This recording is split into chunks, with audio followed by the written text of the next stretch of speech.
ನನ್ನ ನೋಡಿ ಮದುವೆ ಆಯಿತು. ಭಾಳ ಕಷ್ಟದಲ್ಲಿದ್ದೆವು ಮದುವೆ ಆದಾಗ ಆ್ಯಕ್ಚುಲಿ ಹೇಳ್ಬೇಕಂದ್ರೆ. ಆವಾಗ ಒಬ್ಬರು ಇಲ್ಲಿ ನಮ್ಮ ಬಿಜಾಪುರ ಡೆವಲಪ್ಮೆಂಟ್ ಅಥಾರಿಟಿಯ ಅಧ್ಯಕ್ಷರು, ಬಿ ಜೆ ಪಿ ಮುಖಂಡರು, ಈಗ ಸದ್ಯಕ್ಕೆ ಬಿ ಜೆ ಪಿ ಜಿಲ್ಲಾ ಖಜಾಂಚಿಗವರು ಭೀಮಾಶಂಕರ್ ಅದನೂರು ಅಂತೇಳಿ. ನನ್ನನ್ನು ಹೊರಗೆ ಹಾಕಿದ ತಕ್ಷಣ ಅವರು ಓಡಿ, ಬಹಳ ದೊಡ್ಡ ವ್ಯಾಪಾರಸ್ಥರು ಬಿಜಾಪುರದಲ್ಲಿ, ಆವಾಗಿನ ಕಾಲದಲ್ಲಿ ಬಹಳ ದೊಡ್ಡ ಶ್ರೀಮಂತರು.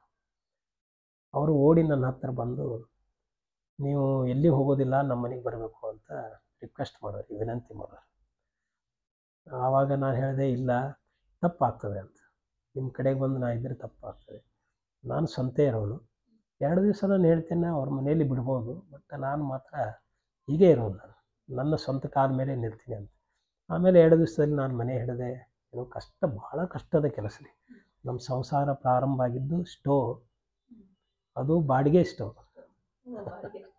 ಸ್ವಂತ ಸ್ಟೋವ್ ತಗೊಳ್ಳುವಷ್ಟು ಶಕ್ತಿ ಇರಲಿಲ್ಲ. ಬಾಡಿಗೆ ಸ್ಟೋವ್ ತಂದು ಅದರ ಮೇಲೆ ಪ್ರಾರಂಭ. ನಮ್ಮ ಮನೆಯಲ್ಲಿ ಚೇರ್ ಗೀರ್ ಇರಲಿಲ್ಲ, ಒಂದು ಚಾಪೆ ಇತ್ತು, ಅದರ ಮೇಲೆ ಮಲಗೋದು, ಅದೇ ಜನ ಬಂದರು ಅದರ ಮೇಲೆ ಕೊಡೋದು. ನನಗೆ ಯಾವಾಗಲೂ ವಿಸಿಟರ್ಸು, ಫ್ರೆಂಡ್ಸು, ಒಳ್ಳೆ ಸರ್ಕಲ್ ಇದೆ ಬಾಲ್ಯದಿಂದ, ಎಲ್ಲ ಅವನ ಆಶೀರ್ವಾದ, ದೇವರ ಆಶೀರ್ವಾದ. ಸೊ ಹೀಗಿದ್ದಾಗ ಅದರ ಜೊತೆಯಲ್ಲಿ ಪ್ರಾರಂಭ ಆಯಿತು. ಆನಂತರ 1ನೇ ಮಗಳು ಶಾರದಾ ದೇವಿ ಹೆಸರಿಟ್ಟೆ. ಹಾಂ ರೀ. ಆಮೇಲೆ ನಾನು ಮಗಳ ಹುಟ್ಟಾಳಂತ ಯಾವತ್ತೂ ಬೇಜಾರು ಮಾಡಿಕೊಂಡೆ. ನನಗೆ ಹೆಣ್ಣು ಹುಟ್ಟಿದಾಗ, ನಾನು ಅವಾಗಿನ ಕಾಲದಲ್ಲಿ 93, 94 ಹುಟ್ಟಿದ್ಲಾಕೆ. ಅವಾಗ ನಾನು ಇಡೀ ಆಫೀಸ್ಗೆ ನಾನು ಪೇಡೆ ಕೊಟ್ಟವನು, ಮೊಟ್ಟ ಮೊದಲ ವ್ಯಕ್ತಿ, ಹೆಣ್ಣು ಹುಟ್ಟಿದಾಗ ಪೇಡೆ ಕೊಟ್ಟವರು ಅಂತ. ಆಮೇಲೆ 2ನೇದ್ದು ಹೆಣ್ಣೆ ನನಗೆ. ಆಕೆಗೆ ನನ್ನ ತಂಗಿಯ ಆಸೆ ಇತ್ತು. ಆಕೆಗೆ ಆ್ಯಕ್ಚುಲಿ ನಿವೇದಿತಾ ಅಂತ ಇಡೋರು ನಾವು ಹೆಸರು. ಆದ್ರೆ ಆಗಲೇ ನನ್ನ ಮನೆಯಲ್ಲಿ ನನ್ನ ತಂಗಿ ಹೆಸರು ನಿವೇದಿತಾ ಇತ್ತು. ಅದಕ್ಕೆ ಆಯಿತು ಒಂದು ಗಪ್ಪಿದ್ದಾಗ ಆಕೆ ಭಾಳ ಸೌಮ್ಯ ಇದ್ಲು, ಅದಕ್ಕೆ ಸೌಮ್ಯ ಅಂತ ಇಡೋಣ ಅಂತ ನಮ್ಮ ತಂಗಿ ಹೇಳಿದ್ಲು. ಅವಾಗ ಆಯಿತು ಅಂತ ಇಟ್ಟೆ. 3ನೇ ಮಗು ಹುಡುಗ. ನಾವು 2ಕ್ಕೆ ಇದು ಮಾಡಿದ್ದೆವು, ಬಟ್ ಅನಿವಾರ್ಯವಾಗಿ 3ನೇದ್ದು ಆದಾಗ ನಮ್ಮ ತಾಯಿ, ನಾನು 10 ಹಡ್ದೀನಿ, ನಿನಗೆ 3 ಹಡಿಲಿಕ್ಕೆ ಆಗೋದಿಲ್ಲ ಅಂತ ಕೇಳಿದ್ ನಮ್ಮ ತಾಯಿ. ಇಲ್ಲಮ್ಮ, ಆವಾಗಿನ ಕಾಲ ಬೇರೆ, ಈಗಿನ ಕಾಲ. ಇಲ್ಲ, ಒಂದು ಕೆಲಸ ಮಾಡು, ಅದು ಹುಟ್ಟಿದ ನಂತರ ನನಗೆ ಕೊಡು, ನೀನು 2 ಹೆಣ್ಣು ಇಟ್ಕೊಂಡು ಇರುವ ಅಂತ ಹೇಳಿದ್ರು. ಆವಾಗ ಮುಂದೆ ನಮ್ಮ ತಾಯಿ ಜೊತೆಲಿ ಒಳ್ಳೆಯ ಇದು ಆಯ್ತು ರೀ, ಮತ್ತು ಸಂಬಂಧ ಒಳ್ಳೆಯದಾಯ್ತು. ಆವಾಗ ಆಯಿತು ಅಂದು ಬಿಟ್ಟೆವು. ಅದು ಹುಡುಗನೇ ಹುಟ್ಟದ. ಆವಾಗ ನಂದು ಆಗಲೇ ದೀಕ್ಷೆ ಆಗಿತ್ತು, ಸ್ವಾಮಿ ರಂಗನಾಥಾನಂದಜಿ ಮಹಾರಾಜ್. ನನ್ನ ಆಸೆ ಅವರೇ ಹೆಸರಿಡಬೇಕು ಅಂತ ಆಸೆ. ಸುಮಾರು ಅವರಿಗೆ ಯಾವಾಗ 97 ವರ್ಷ, 98 ವರ್ಷ, 98 ಇರಬೇಕು. ಆವಾಗ ನಾನು ಅವರಿಗೆ ಕಿವಿ ಕೇಳ್ತಿರ್ಲಿಲ್ಲ. ಅವಾಗ ಲ್ಯಾಂಡ್ ಫೋನ್, ಅವಾಗ ಫೋನ್ ಮಾಡಿದೆ. ಅವ್ರ PA ಪರಿಚಯ ಇದ್ದಿರಲ್ಲ, ಜಪಾನ್ದವರು. ಅವರು ಮಾತಾಡಿದ್ರು, ಹೀಗೆ ಅಂದೆ ನಾನು.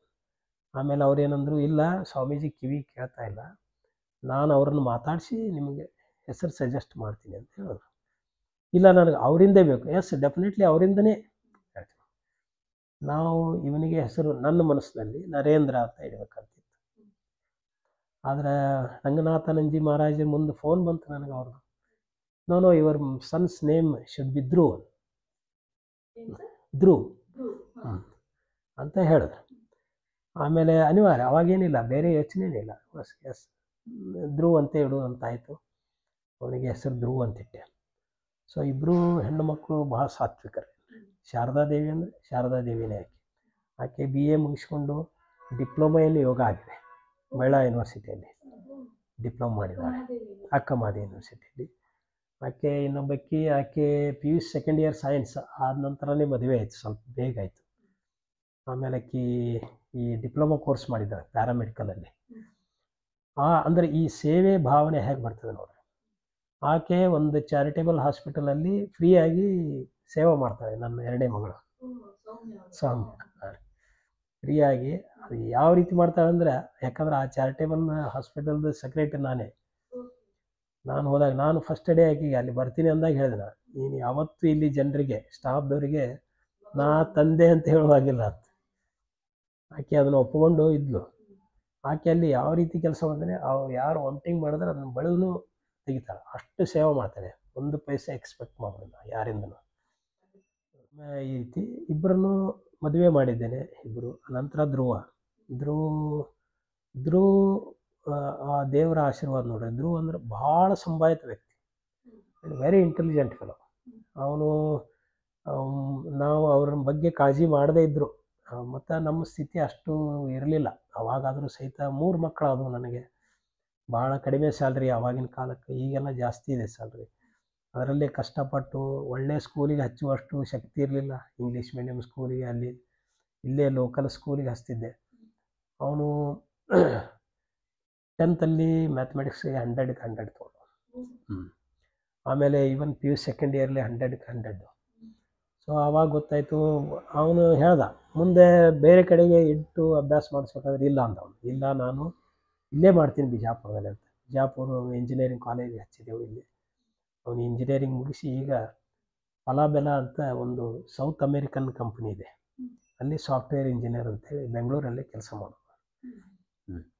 ಅವನು ಮದುವೆ ಮಾಡಿದ್ದೀನಿ. 3 ಮಕ್ಕಳ ಮದುವೆ ಆಗಿದೆ. 2 ಹೆಣ್ಮಕ್ಳಿಗೆ, ಒಬ್ಬಳಿಗೆ ದೊಡ್ಡಕ್ಕಿಗೆ 2 ಮಕ್ಕಳು, ಸಣ್ಣಕ್ಕಿಗೆ ಒಬ್ಬಳು ಮಗಳು, ಒಬ್ಬ ಮಗ. 3 ಜನ ಮೊಮ್ಮಕ್ಕಳಿದ್ದಾರೆ. ಈ ಹುಡುಗಂದು ಈಗ 4 ತಿಂಗಳಾಯ್ತು ಮದುವೆಯಾಗಿ. ಅವನಿಗಿನ್ನೂ ಮಕ್ಕಳಿಲ್ಲ. ಇದು ಇಷ್ಟು ನನ್ನ ಸಂಸಾರ. ಈಗ ಫುಲ್ ಟೈಮ್ ನಾನು ಈಗ ಯಾವ ಜವಾಬ್ದಾರಿ ಇಲ್ಲ, ನಾನು ಕೇವಲ ಸೋಷಿಯಲ್ ವರ್ಕ್. ಅಳಿಯಂದರು ಒಬ್ಬರು ಡಿಸ್ಟಿಕ್ ಕೋರ್ಟಲ್ಲಿ ವಕೀಲರಿದ್ದಾರೆ. ಸಣ್ಣವನು. ದೊಡ್ಡವನು ಅವರು ಇದನ್ನು ಮಾಡ್ತಾರೆ. ಸಣ್ಣವನು ರಾಕೇಶ್ ಸಾವ್ಕಾರ್ ಅಂತೇಳಿ, ಅವರು ಡಿಸ್ಟಿಕ್ ಕೋರ್ಟಲ್ಲಿ ಅಡ್ವೊಕೇಟ್ ಅದಾರೆ. ಮತ್ತು ದೊಡ್ಡವನು ರುದ್ರೇಶ್ ಅಂತ. ಅವನು ಚೋಳಮಂಡಲ ಇದರಲ್ಲಿ ಫೈನಾನ್ಸಲ್ಲಿ ಕೆಲಸ ಮಾಡ್ತಾರೆ. ತಮಿಳ್ನಾಡದ್ದು ಒಂದು ಫೈನಾನ್ಸ್ ಕಂಪ್ನಿ, ಅದರಲ್ಲಿ ಸೇಲ್ಸ್ ಎಕ್ಸಿಕ್ಯೂಟಿವ್ ಆಗಿ ಕೆಲಸ ಮಾಡ್ತಾನೆ. ಸೊಸೆ ಆಕಿನೂ ಸಾಫ್ಟ್ವೇರ್ ಇಂಜಿನಿಯರು. Software engineer. ಈ ಮದುವೆ ಗದ್ದಲಲ್ಲಿ ನಾನು ನೌಕರಿ ಬೇಡ ಅಂತ ಹೇಳಿದ್ದೆ. ಮದುವೆಯಲ್ಲಿ ರಜೆ ಅಷ್ಟು ಸಿಗೋದಿಲ್ಲ ಹಾಗೆ ಅಂದಾಗ ಆಕೆನೂ ಅಂದರೆ ಸಂಪ್ರದಾಯಸ್ಥಳು, ಅದಕ್ಕೆ ಇಲ್ಲೇ ಮುಧೋಳದವ್ರು ಅವರು. ಅದಕ್ಕೆ ಆಯ್ತು ರೀ, ನೀವು ಹೇಗೆ ಹೇಳ್ತೀರಿ ಆಗೋದು. ನೀವು ನೌಕರಿ ಮಾಡೋದೇ ಇದ್ದರೆ ಮದುವೆ ಆದ ನಂತರ ಮತ್ತೆ ಮಾಡೋದು, ಕಂಟಿನ್ಯೂ ಮಾಡು, ಆದರೆ ಈಗ ಬಿಡು ಅಂತ. ರಜೆ ಕೊಡೋದಿಲ್ಲ ಅಂದರೆ ರಿಸೈನ್ ಮಾಡು ಅಂತ ರಿಸೈನ್ ಮಾಡಿಸಿ ಮದುವೆ. ಈಗ ಮತ್ತೆ ಹೋಗಿದ್ದಾರೆ, ಈಗ ಬೆಂಗಳೂರು ಹೋಗಿದ್ದಾರೆ. ಮೋಸ್ಟ್ಲಿ ಮತ್ತೆ ಟ್ರೈ ಮಾಡ್ಲಿಕ್ಕೆ ಆಕೆನೂ ನೌಕರಿ ಮಾಡ್ಬೋದು.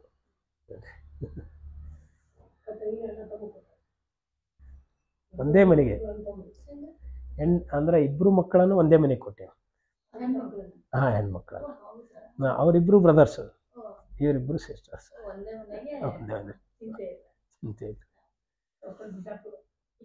ಬಿಜಾಪುರ. ನಿಮ್ಮ ಬಾಲ್ಯ, ನಿಮ್ಮ ಒಂದು ಯೌವನಾವಸ್ಥೆಯಲ್ಲಿ ಆದಂಥ ಬದಲಾವಣೆಗಳು ಎಲ್ಲ ಮಾತಾಡ್ತೀವಿ. ಇನ್ನ ಸಮಾಜಮುಖಿಯಾಗಿ ನಿಮ್ಮನ್ನು ನೀವು ಹೇಗೆ ತೊಡಗಿಸ್ಕೊಳ್ಳಿ ಅನ್ನೋದ್ರ ಬಗ್ಗೆ